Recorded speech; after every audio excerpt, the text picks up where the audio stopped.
Bueno, ¿cómo viene el año? Pues el año ya, a mí me encantan los buenos deseos y los agradezco mucho y ya sabes que la gente desea un año colmado de bienestar, de salud, de bendiciones, etcétera, etcétera. Pero ya metidos en gastos, pues la verdad, pues está difícil. No que todo esté perdido, pero la situación económica del mundo es una situación nada fácil, hay que decirlo y hay que hablar de ello, aunque a muchos no les guste, aunque muchos pidan que no hablemos de eso, pero lo vamos a hablar. Si es que hay gente que defiende la democracia, pero por el otro lado quisiera que no lo criticaran o que no señalaran lo que está mal, pero eso ocurre en Estados Unidos, ocurre en México, ocurre en Rusia, ocurre en China, ocurre en cualquier lugar, porque los políticos cuando son de oposición piden libertad absoluta de expresión y cuando llegan, pues ya no les gusta tanto. Ahí está el ejemplo de Donald Trump, por poner uno. Muy bien, pero en 2024 la economía de nuestro país va a enfrentar varios retos que nos guste o no, lo queramos o no, nos van a afectar. A ver, primero, desaceleración económica. Se espera que en 2024 la economía crezca entre un 2.1 y un 2.6%, dependiendo del pronosticador. Esto es menos que el 3.2 a 3.5% que se estima haya crecido la economía en 2023. Esto es resultado de varios factores, incluyendo una desaceleración de las principales economías del mundo y la más principal para nosotros, la de Estados Unidos. También porque va a haber cambios geopolíticos importantes debido a elecciones, otra vez, especialmente en Estados Unidos y en otros países económicamente importantes. La crisis climática, claro, está jugando un papel importante para desacelerar la economía del mundo y las guerras tanto en Ucrania como en Gaza, que si se expanden a otras regiones, pues desencadenarían una nueva crisis económica global. La desaceleración económica afecta el crecimiento del Producto Interno Bruto, la generación y calidad de empleos, el monto de la inversión y, a fin de cuentas, el bienestar de la mayoría de los mexicanos que no tienen un colchón económico donde caer en épocas de lento crecimiento.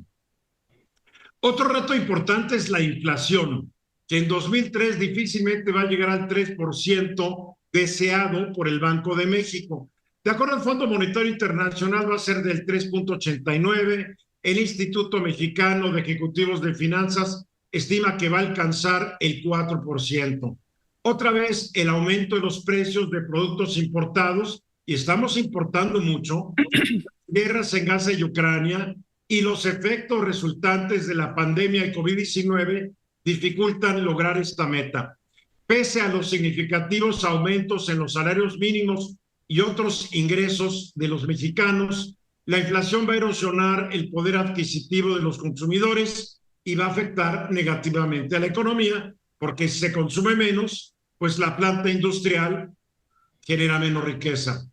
Pese a los programas de apoyo del gobierno del presidente Andrés Manuel López Obrador, la ancestral desigualdad económica sigue siendo un problema que se va a resolver dentro de varias décadas, siempre y cuando la economía crezca a tasas anuales mayores al 5%, algo que por el momento se ve muy lejano.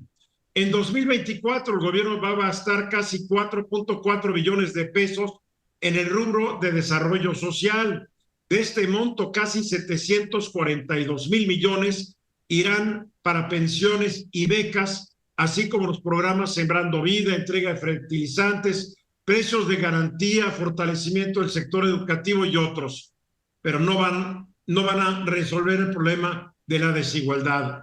La deuda pública, que de 2018 a 2024 ha aumentado 5.2 puntos porcentuales, va a representar un problema durante este último año del gobierno del presidente López Obrador, medida a través del saldo histórico de requerimientos financieros del sector público, que agrupa todas las obligaciones financieras contraídas por el gobierno federal, pues va a pasar del 43.6% del PIB en 2018 a 48.8% este año. Su costo va a afectar negativamente a la economía debido a que este año el pago de los intereses de la deuda será de 1.264.000 millones de pesos, que representa el 14% del gasto público y es casi 12% mayor que el costo del año pasado.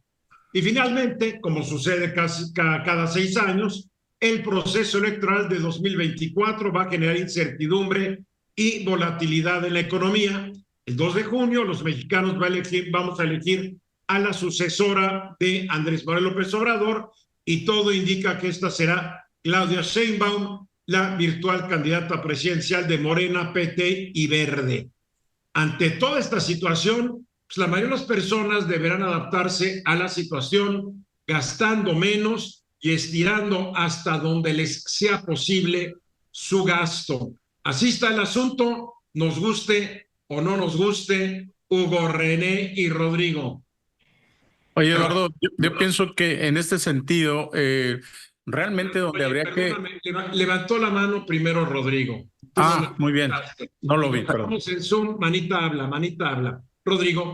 Oye, yo nada más iba a comentar que los números son fríos, como bien estás diciendo, Eduardo, y no importa lo que querramos o los buenos deseos hacia donde vayamos, las guerras pues no se han parado, el trabajo de todos ni se van a parar, y el trabajo de los gobiernos ha sido en muchas partes mediocre, en otras la corrupción, o sea, es una serie de cosas, una combinación de situaciones que hace que esto no avance y que la propia economía no va a seguir avanzando ni al ritmo que queremos, ni al ritmo que normalmente dicen que va a avanzar. Porque primero nos van a decir a cuánto y después nos dicen por qué razón no se pudo.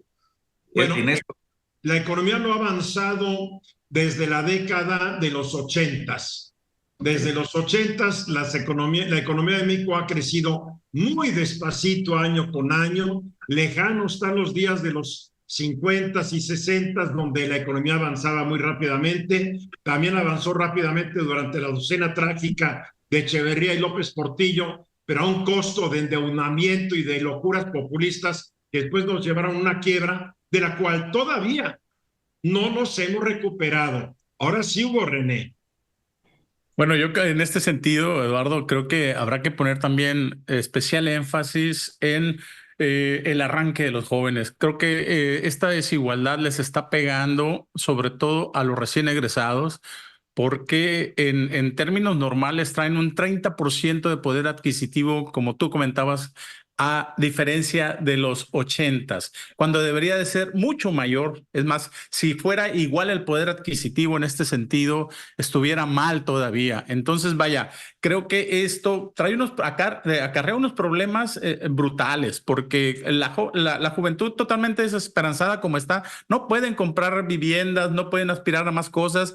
Creo que esto realmente sí habría que ponerle mucha atención. No nada más estoy hablando de problemas de gobierno, a nivel sociedad, porque creo que aquí hay algo que está pasando muy mal. Los jóvenes están totalmente desesperanzados y yo creo que ese va a ser un problema a mediano y a futuro. Y a corto plazo, obviamente, ha sido un problema para ellos, ¿no? Bueno, y hay que decirlo, y no es para justificar lo que ocurre en México. La situación de los jóvenes en México se está dando alrededor del mundo. Claro. El movimiento neoliberal fracasó porque nomás hizo más ricos a los ricos. Exacto. A la clase media la dejó menos media y a los pobres los dejó igual de pobres. Entonces, este problema de la juventud en México lo ves en Estados Unidos, lo ves en Europa, lo ves alrededor del mundo, en China, en todos lados. Algo ha fracasó terriblemente, y recuperar el tiempo perdido pues va a tomar mucho tiempo. Es la triste realidad. Tenemos que ir a mensajes y regresamos después de ello.